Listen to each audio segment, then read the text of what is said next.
ആദ്യം ആയിട്ട് എനിക്ക് ഏറ്റവും ഇപ്പോൾ തുടക്കത്തിൽ എന്നെ ഫാസിനേറ്റ് ചെയ്തത് ഇദ്ദേഹം ഒരു റിബലാണെന്നുള്ളത് വിഷയം.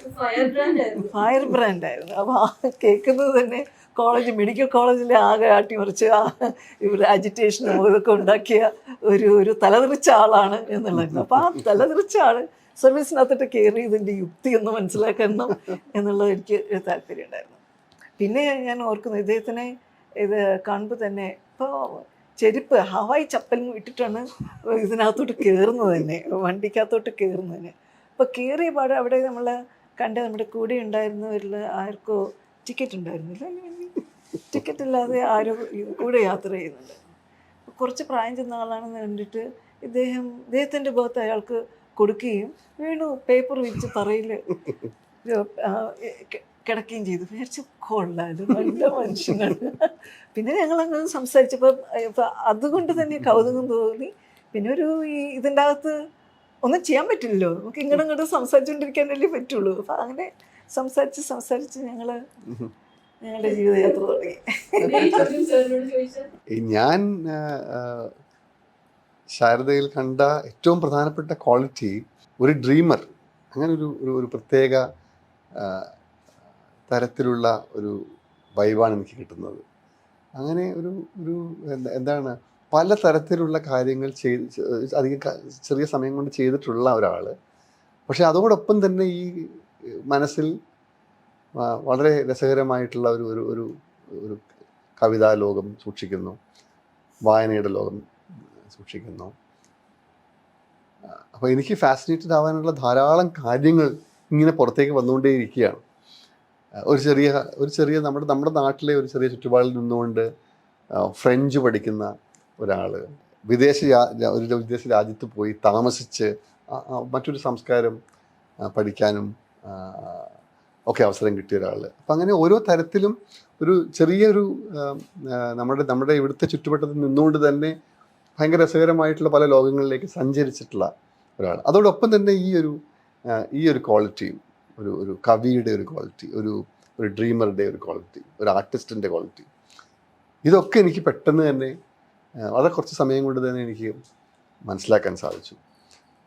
അപ്പോൾ എൻ്റെ ഒരു കോൺട്രാസ്റ്റ് ഞാൻ വന്ന ലോകവും ഞാൻ ജീവിച്ച ചുറ്റുപാടിൻ്റെയൊക്കെ നോക്കുമ്പോൾ വലിയൊരു കോൺട്രാസ്റ്റാണ്. So that was very fascinating. അതെ രണ്ട് കൾച്ചറൽ ഈത്തോസ് സോഷ്യോ പൊളിറ്റിക്കൽ ബാക്ക്ഗ്രൗണ്ടും ഡിഫറെന്റ് ആണ് കോഴിക്കോടിന്റെയും ട്രിവാൻഡ്രത്തിന്റെയും.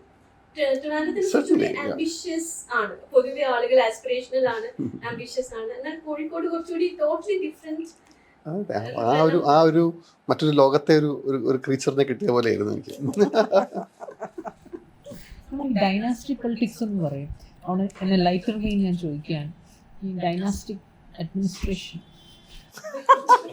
എങ്ങനെ ഡൈനാസ്റ്റിക് എന്ന് പറഞ്ഞാൽ husband wife. Oh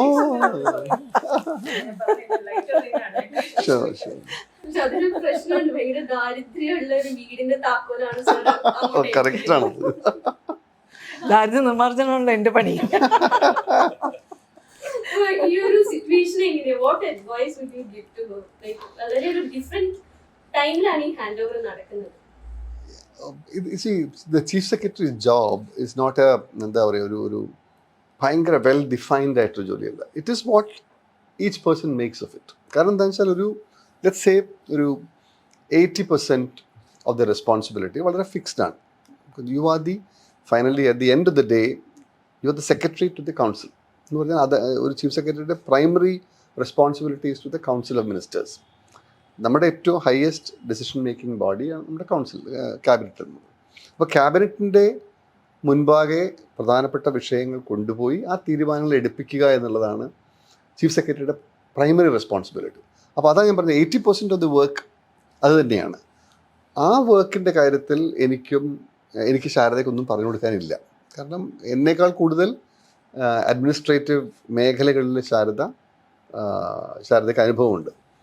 and tougher situations ഞാൻ കൈകാര്യം ചെയ്തതിനേക്കാളൊക്കെ വളരെ ടഫർ റെസ്പോൺസിബിലിറ്റീസ് ആണ് ശാരദ കൈകാര്യം ചെയ്തിട്ടുള്ളത്. So the cabinet matters will not pose any issues for. Okay, അപ്പോൾ അവിടെ ഒന്നും ഞാൻ പറഞ്ഞു കൊടുക്കേണ്ടതില്ല. പക്ഷെ ഞാൻ പറഞ്ഞു കൊടുക്കേണ്ട ഒരു ഏരിയ ഉണ്ട്. അതായത് അതാണ് ഞാൻ പറയുന്നത്, ഈ ബാക്കി 20% ഇസ് വെരി എങ്ങനെയാ പറയാം, പേഴ്സണലൈസ്ഡ് ആണ്. ഓരോ വ്യക്തിയുടെയും പേഴ്സണാലിറ്റി ആ ജോബ് പ്രൊഫൈലിലേക്ക് വരും. അവിടെ ഞങ്ങളുടെ പേഴ്സണാലിറ്റിയുടെ വ്യത്യാസവും ഒക്കെ വരും. എനിക്ക് ഏറ്റവും ഇഷ്ടം എന്താണ്, ഒരു 10 പ്രോബ്ലം എൻ്റെ തലയിൽ തന്നാൽ ഞാൻ ഓരോന്നിനും പെട്ടെന്ന് സൊല്യൂഷൻ കണ്ടുപിടിക്കും. ആ സൊല്യൂഷൻസ് ചിലപ്പം 5 or 6 എണ്ണം ശരിയാണെന്ന് വരും, 4 എണ്ണം തെറ്റിപ്പോകും. പക്ഷെ ആ സോൾവ് ചെയ്യുക എന്നൊരു ജോലി എനിക്ക് വളരെ ഫാസിനേറ്റിംഗ് ആണ്. മിക്കവർക്കും അത് വലിയ പ്രോബ്ലമാറ്റിക് ആണ്. കാരണം ഇത് നിങ്ങളുടെ പ്രശ്നമല്ല, എൻ്റെ തലയിലോട്ട് വെക്കുന്നത് എന്നാണ് സ്വാഭാവികമായിട്ടും നമ്മുടെ ആദ്യത്തെ റെസ്പോൺസ്. ഞാൻ അങ്ങനെയല്ല, ഞാൻ ഓടി ചോദിക്കും, ഞാൻ എന്തെങ്കിലും ചെയ്തു തരാനുണ്ടോ, എന്തെങ്കിലും പ്രശ്നമുണ്ടോ എന്ന് ചോദിക്കുന്ന കൂട്ടത്തിലാണ് ഞാൻ. അതൊരു നമ്മുടെ ഒരു പേഴ്സണൽ പ്രെഡിലക്ഷനാണ്, താല്പര്യമാണ്. അവിടെ ഒരു പക്ഷേ ശാരദയുടെ ശൈലി കുറച്ചും കൂടി ആലോചിക്കുന്ന ഒരാളാണ്, ഞാൻ എടുത്തു ചാടുന്ന ഒരാളാണ്. അപ്പോൾ അത് രണ്ടിൻ്റെയും വ്യത്യാസം ഇതിലുണ്ടാവും. ഞാൻ അങ്ങോട്ട് പോയിട്ട് പുതിയ വള്ളി പിടിക്കാൻ നോക്കും, നമ്മൾ അങ്ങോട്ട് പോയിട്ട് ഏണി വെച്ച് പിടിക്കില്ലേ, അതാണ് നമ്മുടെ പണി. അപ്പം അങ്ങനെയുള്ള വ്യത്യാസങ്ങളുണ്ടാവും. അപ്പോൾ അത് ശാരദയുടെ ശൈലിയിലും വരും ഇനി. കാരണം കുറച്ചും കൂടി ശാന്ത സ്വഭാവത്തിലോട് കൂടിയിട്ടുള്ള ഒരു ചീഫ് സെക്രട്ടറിയുടെ ഓഫീസുമാണ് ഇനി കാണാൻ പോകുന്നത്. എൻ്റെ വേറൊരു സ്കിൽ സെറ്റ് എന്ന് പറയുന്നത്, ഞാൻ ഈ നേരത്തെ പറഞ്ഞ പോലെ എല്ലാവരുടെയും തോളത്ത് കൈയിട്ട് നടന്നൊരുത്തനാണ്. എനിക്കൊരു ഒരു ചീഫ് സെക്രട്ടറി ആവുക എന്ന് പറയുന്നത് നമ്മൾ ജീവിച്ചത്. ചീഫ് സെക്രട്ടറി ആയ ശേഷവും വലിയൊരു ജീവിതം ബാക്കിയുണ്ട് എനിക്ക്. അപ്പം അതുകൊണ്ട് അങ്ങനെ ഒരു രീതിയിലാണ് എൻ്റെ സമീപനം. അപ്പം അത് ശാരദത്ത് അത് പ്രതീക്ഷിക്കാൻ പറ്റില്ല, പല കാരണങ്ങൾ കൊണ്ടും. അതായത് നമ്മുടെ സ്റ്റൈൽ അതാണ് എന്നുള്ളത്. അപ്പോൾ അവിടെയും വ്യത്യാസം വരും. കാരണം കുറേ അധികം ആൾക്കാർക്ക് ഒരു ആക്സസ് ഉണ്ടായിരുന്നു. ആ ആക്സസിൻ്റെ അടിസ്ഥാനത്തിൽ പലപ്പോഴും ഒന്നും ചീഫ് സെക്രട്ടറി അടുത്ത് എത്തേണ്ട കാര്യമാവില്ല. പക്ഷേ ഈ പരിചയം കൊണ്ട് അങ്ങ് വിളിക്കും, വരും എന്നുള്ളത്. അവിടെയൊക്കെ ശാരദയുടേതായ ഒരു രീതി ഇനി പുതിയതായിട്ട് വരും. പക്ഷേ I would believe that at that level കാര്യങ്ങളെല്ലാം വളരെ സ്മൂത്തായിട്ട് തന്നെ മുന്നോട്ട് പോകും. എനിക്ക് പറയാനുള്ളത് അത് മാത്രമേ ഉള്ളൂ. അതായത് നമ്മുടെ let the system take over.